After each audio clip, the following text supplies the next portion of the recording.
तर बघा मित्रांनो, आता आपण क्लच फिट करणार आहे. क्लच फिट करताना पण दाखवायचं आपल्याला क्लच कसं फिट करायचं. हा प्रायमरी गिअर या ठिकाणी बसला जातो. त्याला एक गाला आहे आणि या ठिकाणी एक पिन आहे. या पिन मध्ये व्यवस्थित बसणार. तर ह्या पिन मध्ये आपण व्यवस्थित असं घ्यायचं, ह्या गाल्यामध्ये बसून टाकून द्यायचं.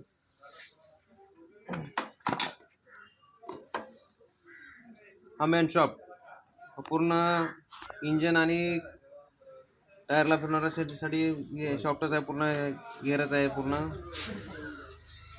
त्याच्यामध्ये 2 पार्ट होते, अलग अलग वेगळं होतं. हा गिअर पण जातो. हा जर गिअर गेला तर ह्या ठिकाणून ऑइल मारतोय, रिटर्न बरी मारतो. फिल्टरमध्ये जाते, गाडीचा स्टार्ट पण होत नाही. तर ह्याला अशा प्रकारे लावून टाकायचं मित्रांनो. हा बघा, हा बसला. ते बसल्यानंतर क्लच बेल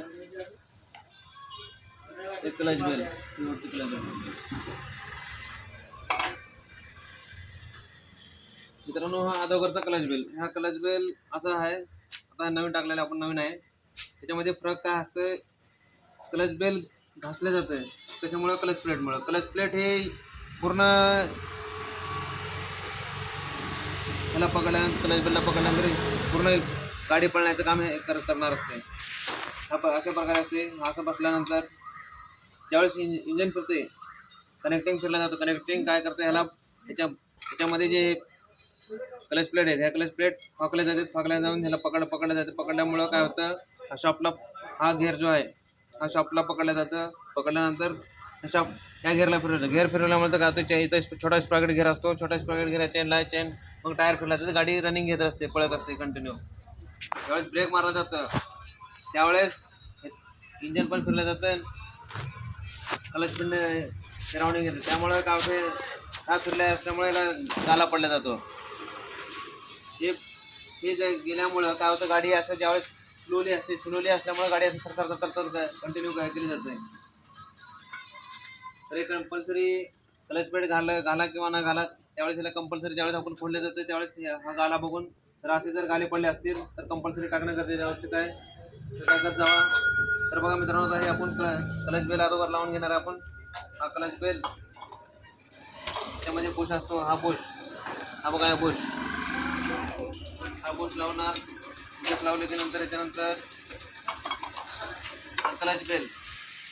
क्लच बेलच्या वरती हा एक वायसर येतो. हा वायसर लावायचा. वायसर लावल्यानंतर क्लच प्लेट हे लावल्यानंतर आता याच्यामध्ये काय असतं, नट आणखीन एक वायसर असतो. तर हा बघा, हे वायसर. तर आता हे 22 नंबरचा नट आहे. 22 नंबरचा नट उलटी मध्ये असतो. आपण ज्या वेळेला काढायचं आहे, जिकडे टाईट होईल तिकडे निघणार आणि जिकडे लूज होईल तिकडे टाईट होणार. तर आता मित्रांनो बघा, ते आपण याला काय करणार, लूज करणार, म्हणजे टाईट ह्यानं बसणार. या ठिकाणी आता असा बसला, हे उलटी ट्रेडमुळं.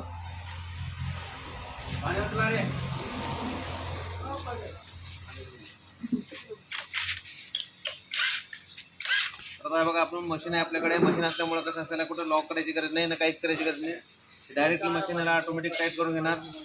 काढते वेळेस पण असंच होते, मशीन झटका त्याच्यामुळे फुल टाईट पण होतं, हे पण होते. आता बघा, हे आपण काय करणार आहे, आता ह्याला आपले जर नॉर्मल नट असलं तर हे म्हणजे लूज करणार, म्हणजे ह्याने काय होणार, टाईट होणार.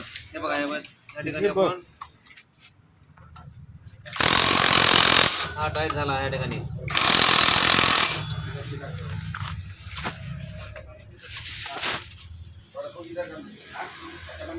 माईक देऊ का लावा, माईक तर सांगतो.